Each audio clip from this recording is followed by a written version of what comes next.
The Silent Roommate is a story designed to challenge your listening skills while immersing you in an atmosphere of psychological tension. Through this narrative, you'll encounter vocabulary related to daily life, human behavior, and the inexplicable.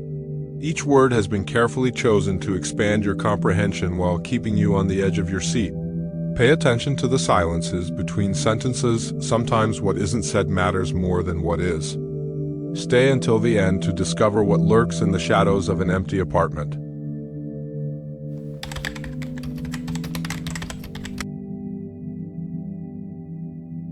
The apartment smelled like fresh paint when Marcus arrived for the first time. White walls, minimal furniture, a window facing a dark alley. It was all he could afford as an international student in Boston. The landlady, an elderly woman with tired eyes, handed over the keys without ceremony. "Rent's due on the 5th, she said, adjusting her glasses. She left without another word, leaving him alone at the entrance. The silence of the place was absolute, almost solid. On the first night, Marcus was organizing his things when he heard a sound coming from the bathroom. Slow, deliberate footsteps, like someone stepping out of the shower. The footsteps stopped. Marcus walked to the bathroom door. Maybe the landlady forgot to mention something. Maybe there was another tenant. He knocked on the door 3 times. Nobody answered, but a young man came out without saying anything. Marcus blinked, surprised. The guy was thin, wearing a simple white shirt and dark pants. His eyes were sunken, almost empty, and he moved with an unnatural slowness. "Hey, sorry, I didn't know anyone was here," Marcus said, trying to sound friendly. The young man just looked at him, a fixed stare, expressionless, that lasted too long. Marcus felt discomfort creeping up his spine, but forced a smile. "I'm Marcus. Are we sharing the apartment?" The silence stretched out. Then the young man nodded slightly and walked to the second bedroom, closing the door without a sound.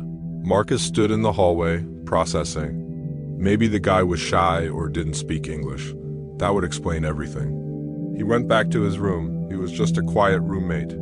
No big deal. In the following days, Marcus tried to establish a shared routine. He made coffee in the morning and offered a cup to the guy, who accepted with a silent nod. He commented on the weather, about his classes, about anything to break the ice. The roommate was always there, sitting in the living room sometimes, staring at the wall, or standing in the kitchen, looking out the window, but he never spoke, never smiled. Marcus started to wonder if there was something wrong with him, or if it was just his imagination turning silence into a threat. Before we continue with the next story, if you're enjoying these videos, like and subscribe. It helps the channel a lot. Do you have any similar experiences to share? Leave a comment.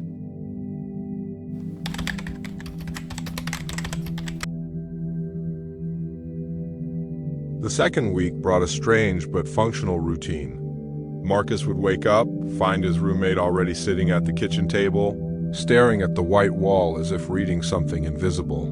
"Good morning," Marcus always said, receiving only that empty stare in response. He learned to interpret the silences. A nod meant yes, no reaction meant no. One day, Marcus came back from university early and found his notebook open on the table, pages turned as if someone had read every word. Next to it, the roommate was standing, those sunken eyes fixed on the notebook. Marcus felt anger rising in his throat. "Hey, that's private," he said, grabbing the notebook forcefully. The guy didn't move, didn't blink, just kept staring at where the notebook had been. Marcus waited for an apology, an explanation, anything. Nothing came. Just that thick silence that made the apartment feel smaller, more claustrophobic. Marcus locked his belongings in the closet that night. Not exactly out of fear, it was frustration, discomfort, the feeling of having his privacy violated without being able to confront the invader. He tried to talk. "Look, I understand you don't like talking, but we need boundaries, you know?" The roommate was sitting on the couch. Marcus waited 5 minutes, 10, no response, no movement, not even visible breathing. It was like talking to a statue. The following days brought new disturbing discoveries. Marcus started waking up with marks on his arm, not scratches, but impressions, as if cold fingers had pressed into his skin during the night. He found objects out of place. His toothbrush on the bathroom floor, books stacked in different order. And always, the roommate was nearby when these things happened.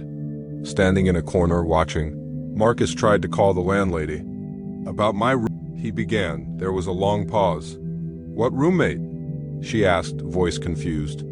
The apartment is single occupancy. You live alone, Marcus hung up slowly, looking at his own hands shaking. This didn't make sense. He saw his roommate every day.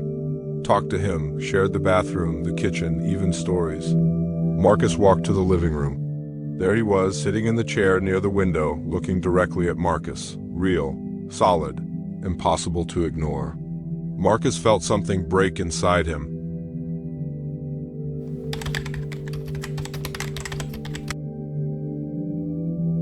The apartment now felt different.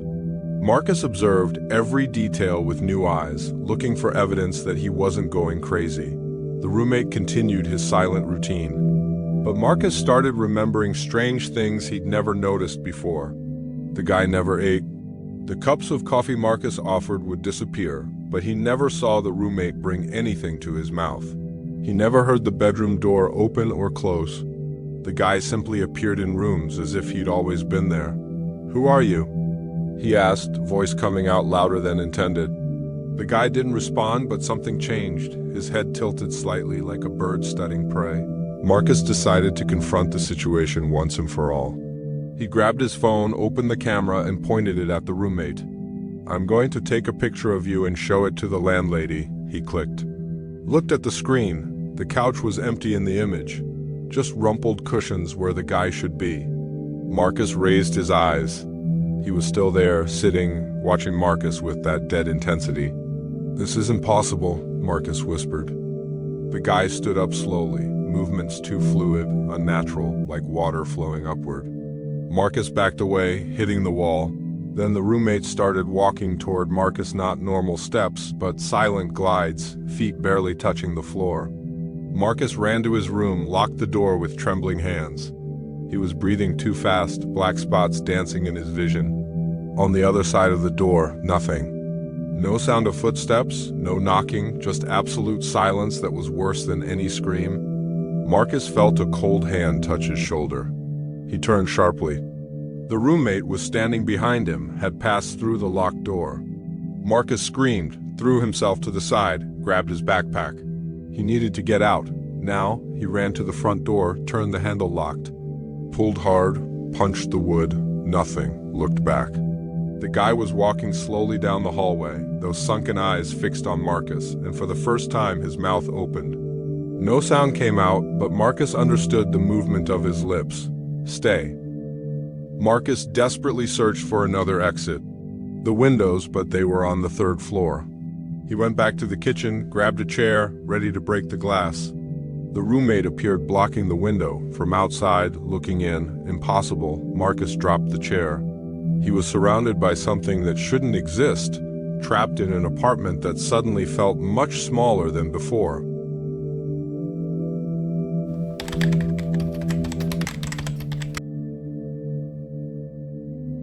Marcus backed into the center of the living room, spinning in circles, searching for an exit that didn't exist.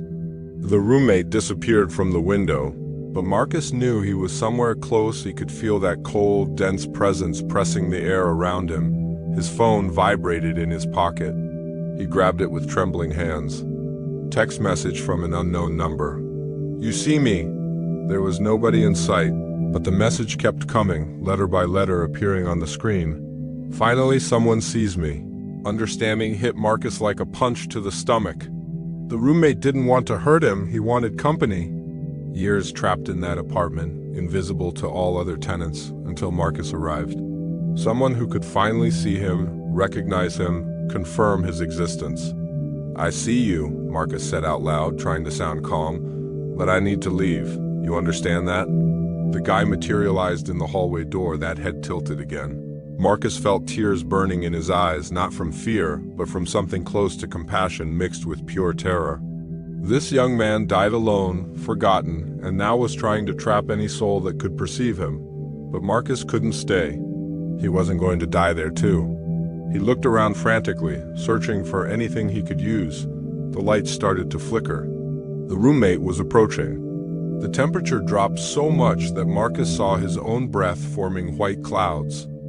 Marcus ran to the bathroom, locked himself inside, pressed his body against the wood. He opened the cabinet under the sink. There was a small ventilation window there, narrow, but maybe enough. He started unscrewing the grate with his nails, blood staining his fingertips. He heard soft knocking on the door. Not violent, but persistent, rhythmic, like a desperate request for attention. The grate gave way. Marcus looked through the opening. It led to a dark ventilation shaft, but he could hear voices from other apartments echoing. There was a way out. He stuck his head into the tight hole, shoulders scraping the edges. The knocking on the door stopped, absolute silence. Then an icy hand grabbed his ankle, pulling him back inside with impossible force.